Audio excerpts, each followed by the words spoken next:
আচ্ছা, ঘটনা যেটা হয়েছে, আমি কিন্তু দেখা যায় যে সময়ে ৳১০ দিয়ে ফুটপাত থেকেও জিনিস কিনি, আবার পছন্দ হইলে ৳১,০০,০০০ দিয়ে ব্র্যান্ড শপ থেকেও কিনি।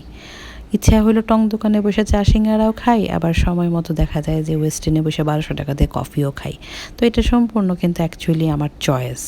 আর আমার যখন যেটা পছন্দ হয় সেটা মানে আমি হচ্ছে দাম দেখি না বা কোন জায়গা থেকে কিনতেছি আমি সেটাও দেখি না।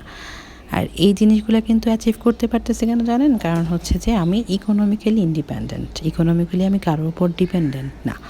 যার কারণে দেখা যায় যে আমি এই জিনিসগুলো মেইনটেইন করতে পারি। তারপর তো আছে আমার রাস্তার কুকুর, বেড়াল, তারপর আমার ঘরের ছানাপোনা, এদের পিছনেও মাসে আমার ১০-১৫,০০০ টাকার মতো খরচ আছে। তো এইগুলোর জন্য না আমার কারো কাছে জবাবদিহিতা করা লাগে না। তারপর দেখা যায় যে অনেক সময় ৳১০ বাঁচানোর জন্য আমি ২ কিলোমিটার রাস্তা হাইটেও যাই। সময়ে দেখা যায় ৳১০ সেভ করার জন্য, কারণ হালাল কামাই করি, ৳১০টাও আমার কাছে অনেক ইম্পোর্ট্যান্ট। আবার যখন দেখা যায় মাথা নষ্ট হয়ে যায়, তখন দেখা যায় ব্যাগ ভর্তি শপিং কইরা আইসা এমনও হয় ৩ দিন ধরে ঘর থেকেই বের হই না। তো এই ব্যালেন্স করেই চলার চেষ্টা করি। আর আমার ফ্যামিলিও হচ্ছে আমার উপর কনফিডেন্স পায়। কারণ হচ্ছে যে এই জিনিসটা আমি অর্জন করে নিছি। একদিনে হয় নাই কিন্তু। এটা অর্জন করতে আমার বহু সময় লাগছে।